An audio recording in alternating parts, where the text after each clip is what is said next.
No programa de hoje, vamos conversar com o professor Gessé Souza, que conosco, né, ele que inclusive é professor, tem livre docência, é professor da Universidade Federal do ABC e também, né, com parte de sua formação na Universidade de Heidelberg, né, na Alemanha, né, conosco vai compartilhar aqui um pouco do seu conhecimento, além de falar sobre a política, as eleições no atual momento no Brasil, conversar sobre o seu novo livro, que é Bases Elitistas, né, do nosso próprio pensamento aqui. Né? Vamos trazer detalhes exatamente desse livro, né?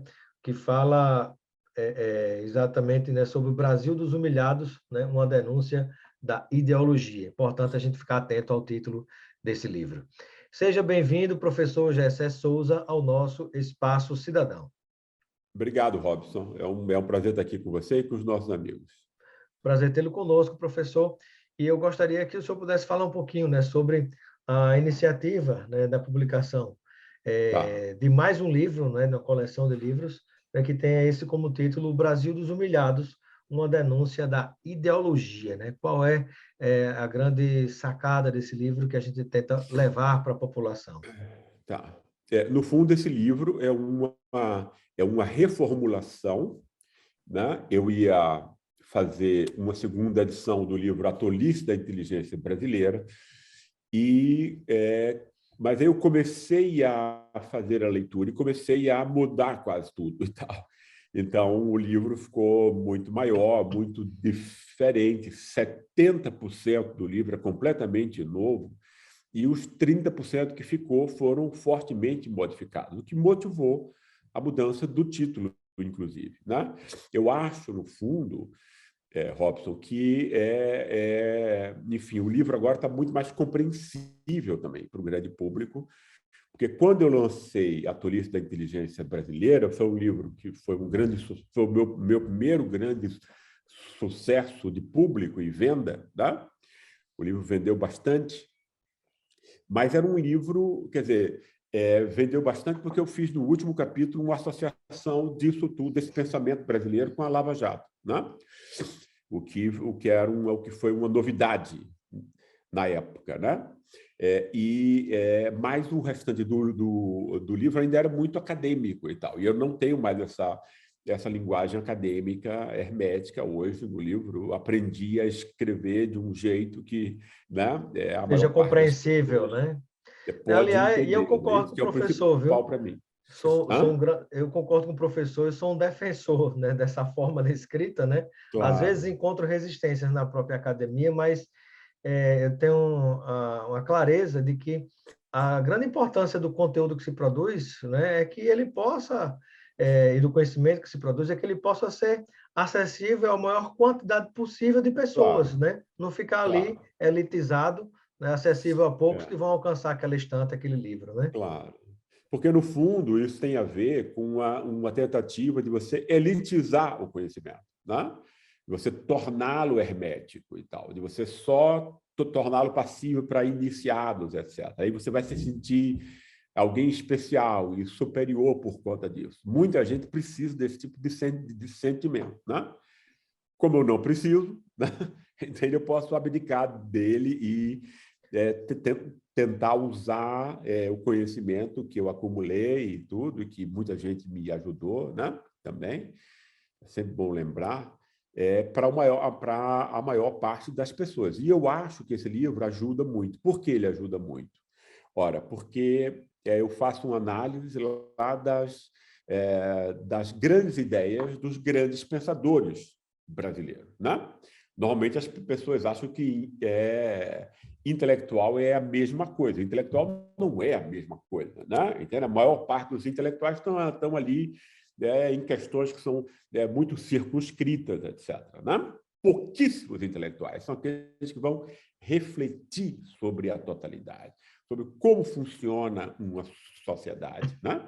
E, obviamente, esse tipo de desempenho é muito mais importante que qualquer outra coisa, por mais importante que seja, feita num sentido mais tópico, etc. Então, eu peguei o quê? Eu peguei todos os grandes autores que lograram, né, tiveram a capacidade de construir interpretações sobre a sociedade brasileira como um todo. O que é que isso significa? Ora, descrever a história do Brasil, explicar por que ele é o que ele é, e estabelecer as hierarquias mais importantes para explicar a sociedade como um todo, né?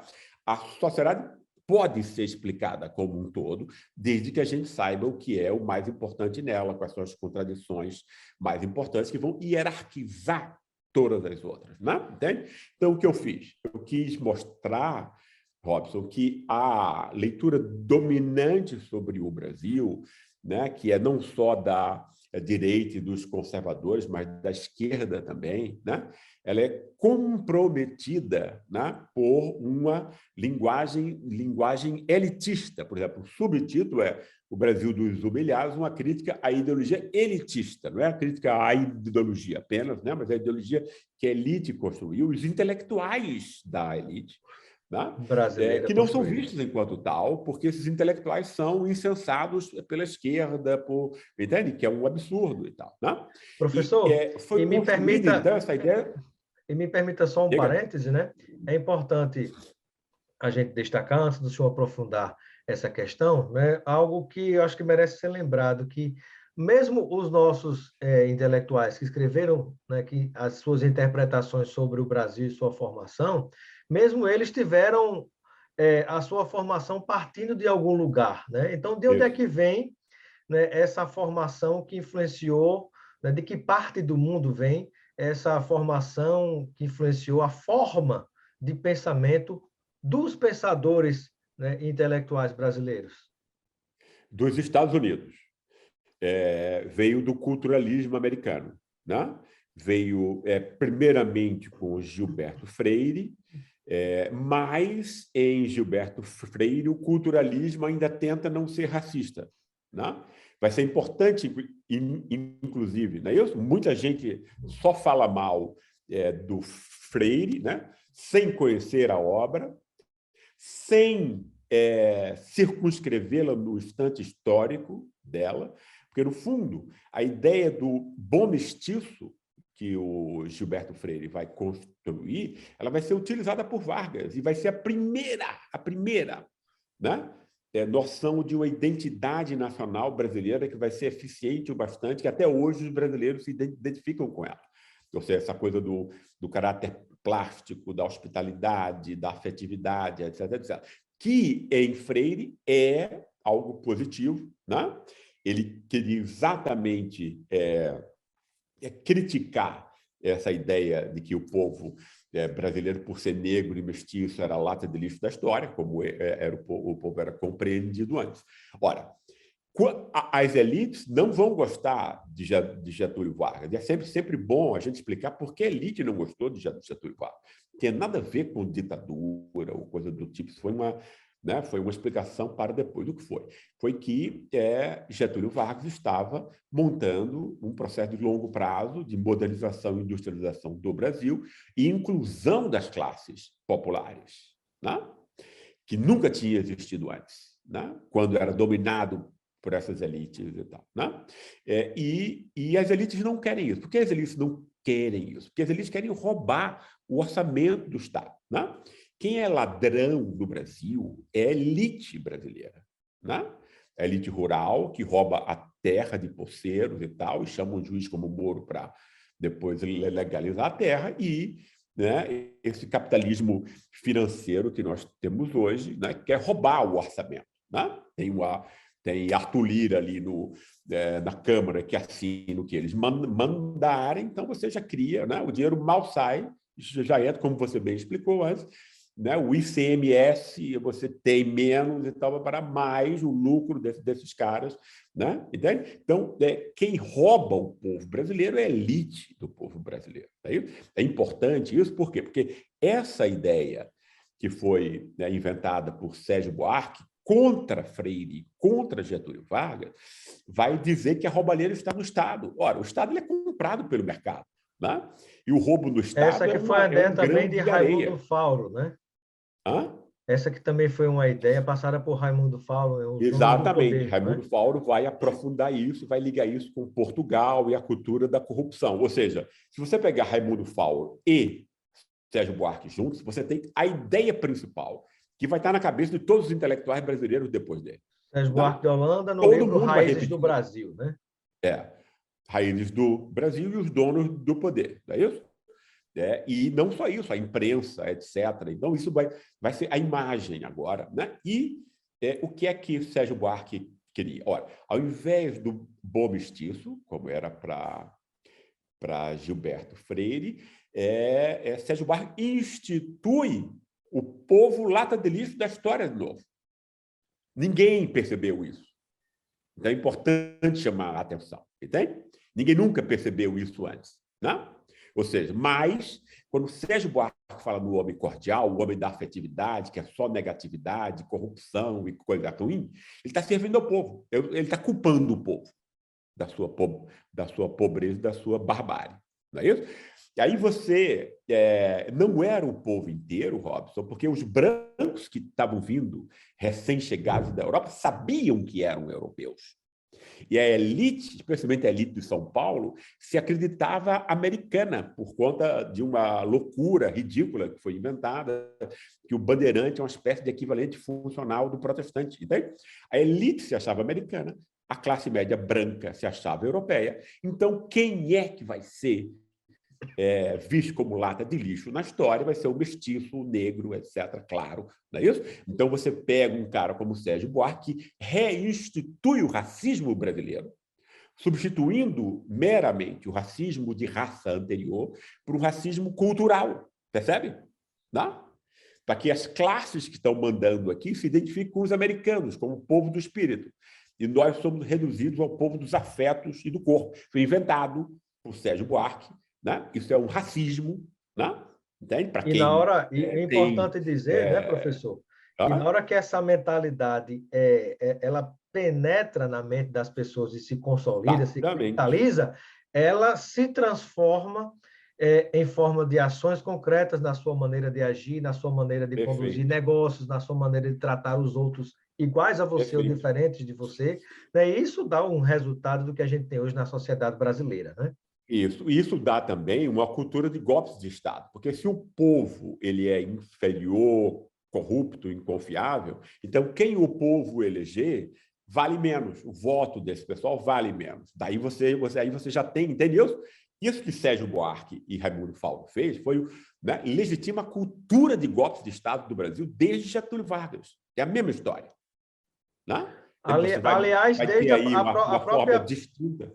Aliás, a própria proclamação da República, né, a mudança do Império para a República foi dada através de um golpe militar, né?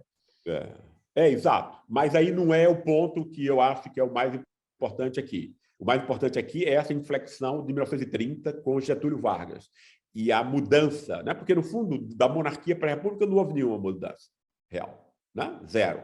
Não é isso?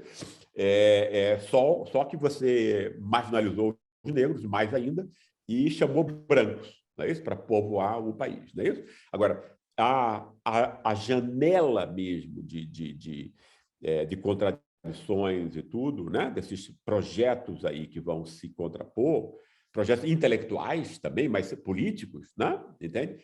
Vai se dar a partir de 1930. Então, esse é o dado principal. E essas ideias vão tomar o país. Né? É isso que os jornais retiram. Os jornalistas não criam ideias. Quem cria ideias são intelectuais. Né? Entende? Então, todas as ideias dos jornalistas, e a maior parte deles segue, né, essa ideia consagrada e tudo, construída por Sérgio Buarque, construída por Raimundo Fauro, ensinada em todas as universidades. Então, você tem dois níveis de força da ideologia. Né? Ela entra nas escolas, nas universidades, vai formar todas as elites que vão achar, né, que essa mentira e que esse racismo cultural do Sérgio Buarque é verdade. Né? e também o quê? A imprensa e toda a cultura popular também, porque nenhum cantor, nenhum diretor de teatro, nenhum jornalista, nenhum publicitário vai criar ideias sobre o que é o Brasil. Ele vai pegar isso de um tesouro que existe. Né? Extremamente importante as pessoas analisarem isso, porque a gente não cria nenhuma ideia, né? Entende? Essas ideias já estão aqui desde o começo, são passadas de pai para mãe, inclusive de um modo E o problema é subconsciente. de onde Né? vieram e com quais interesses elas foram disseminadas e propagadas. Né? Exatamente isso, exatamente isso. Elas foram disseminadas para, portanto, humilhar o povo. Daí o Brasil dos humilhar. Humilhar o povo e culpar a vítima pela própria pobreza e abandono. Isso é tudo que a elite quer. Né? E você ainda diz que quem rouba é o Estado. Você ainda diz que quem rouba é o Estado. Né? E pensamentos como, por exemplo, aquela história de dizer que muitas vezes está o pai passando no carro com o filho, aí do lado tem uma pessoa pobre pedindo esmolas, né, numa calçada, ou ali batendo no vidro pedindo esmola, aí o pai olha para o filho, ou a mãe olha para o filho e diz, tá vendo? Ele está assim porque não estudou, ou seja, como se fosse culpa dele, como se ele tivesse desejado estudar e não tivesse e não estudou porque não quis. Exatamente isso. Perfeito. Né? Quer dizer, no fundo, eu nunca encontrei na vida ninguém que tivesse escolhido ser pobre e humilhado. Né? No fundo, isso é construído socialmente, portanto, é injusto. Né? Entende? E essa implicação social nunca é vista. Então, os próprios pobres e humilhados acham que o são por conta de culpa própria. Então, é muito importante a gente explicitar isso. Professor Gessé Souza, quando a gente pensa nesse seu novo livro, que é O Brasil dos Humilhados, uma denúncia da ideologia, na hora que o senhor faz uma associação, né, com um ponto muito importante da nossa história, que foram as atitudes do próprio Getúlio Vargas, né, quando tentou implantar aquele padrão desenvolvimentista do Brasil e criando Petrobras, né, hoje que está sendo entregue, né, criando Petrobras, CSN, né, estruturando o Brasil e repartindo o orçamento com os pobres, é possível, e isso fez com que ele fosse tão odiado pelas elites, né, que depois de tanta pressão ele acabou suicidando, né? Eu lhe pergunto, é possível fazer algum tipo de associação com o que foi o que Lula tentou fazer enquanto presidente da República, quando tratou de se repartir o orçamento com os mais vulneráveis, com os mais pobres? É possível fazer algum tipo de associação? Claro, perfeitamente. Né? No fundo, Lula é um novo Getúlio. Né? Essa ideologia foi montada para quê? Ela foi montada contra Getúlio, daí ela criminalizar o Estado e a política, porque era o lugar onde Getúlio estava. Né? E aí você cria o bode expiatório perfeito para as elites, entendeu? Porque quem rouba são as elites roubam o país inteiro, não pagam imposto, né? Entende? Quer dizer, né? A elite brasileira é uma elite de ladrões, não tem nenhum outro nome para esse pessoal, são bandidos, ladrões. Né? Aí tem uma ideologia que foi montada pelos nossos intelectuais mais consagrados, que diz, não, mas quem rouba é o Estado. Aí, quer dizer, veja que coisa boa para a elite, né? O roubo dela se torna invisibilizado, porque o ladrão é sempre o Estado, percebe? Né? Quando a gente Por que o Estado? pensa, por exemplo, Deixa eu no continuar um pouquinho, pagamento... senão o nosso... Tá. Deixa eu terminar o raciocínio, Robson. Por que o Estado? Porque o Estado é aquela instituição que pode se contrapor ao mercado, então ele tem que ser fragilizado para ele ser tomado pelo mercado. Né? E é o Estado que pode ser o objetivo da participação popular. Então, você criminaliza a participação popular com a mesma cajadada. Então, o que é que esse pessoal fez? Criminalizou o Estado, a política, e o próprio povo, dizendo que era um povo corrupto, inconfiável, etc., etc., mestiços e negros na sua imensa maioria. Né? Foi exatamente o que aconteceu com Lula. Lula foi um novo Getúlio, quis usar o orçamento para a maior parte da população também. Né? A elite não quer isso, a elite não quer Lula porque ela quer roubar o orçamento inteiro, como ela faz com o Bolsonaro agora, como ela fez com o Temer. Né? Para se ter ideia, por exemplo, o orçamento, na parte do orçamento, que vai quase metade, 40% do orçamento, vai para pagar dívida e juros da dívida pública, ou seja, para a mão de bancos e do topo da elite brasileira, sem discutir juros, sem rediscutir essa dívida que já deve ter sido paga há muito tempo, ou seja, mais da metade, em torno da metade do orçamento brasileiro circulou na mão dessas pessoas. E aí eu pediria, professor Gessé Souza, que o senhor esclarecesse para nós, quando o senhor fala e se refere às elites, que patamar, digamos assim, do ponto de vista econômico, a gente deve pensar quando o senhor se refere a elite? Porque, às vezes, algumas pessoas que têm um carro importado na sua garagem, dentro de um apartamento que, às vezes, não é nem seu, está financiado, mas o carro está pago, às vezes, algumas pessoas se sentem atingidas achando que são essa elite. Então, eu queria que o senhor dissesse assim, quando o senhor se refere à elite, a que patamar econômico o senhor se refere? Eu estou me referindo a 0,0,0,01% da população brasileira. Né? É claro que a elite brasileira, por ter essa coisa do agregado desde o Brasil colônia, de querer lamber o pé de quem é poderoso e rico, né? É isso que as classes médias fazem, são, né? São classes médias imbecilizadas, né? Entre nós, por esse veneno cotidiano né? Quer dizer, são feitas de imbecis, não é isso? A classe média também está sendo triturada. Os planos de saúde estão coisando, carro e tudo, você não consegue comprar nada, etc. Né? Mas esse pessoal se vê como elite. Né? Entende? Que é um grande problema que eu tento explicar num outro livro que vai ser publicado em breve, que é A Herança do Golpe, mas não vamos entrar nele agora. Tá? Mas que ele dialogaria um pouquinho com a classe média no espelho? Exato. Dialoga porque tem uma reflexão sobre exatamente a classe média que pensa que é elite. Né? Mas o que eu estou me referindo é a elite. A elite tem muito dinheiro, ou seja, é o cara que tem, entende? É o cara do agronegócio. Isso que é elite. É o industrial, que a gente tem muito pouco hoje em dia. É o cara que tem centenas de milhões de dólares aí em paraíso fiscal, como Guedes e os seus amigos, etc. Isso é elite, entendeu? Né? Não é o cara ali que está contando o dinheiro, coitado, e imbecilmente acha que, né, participa disso e tal, né? Coitado, é um iludido, né? É efetivamente um imbecil, né? O cara foi feito de tolo, né?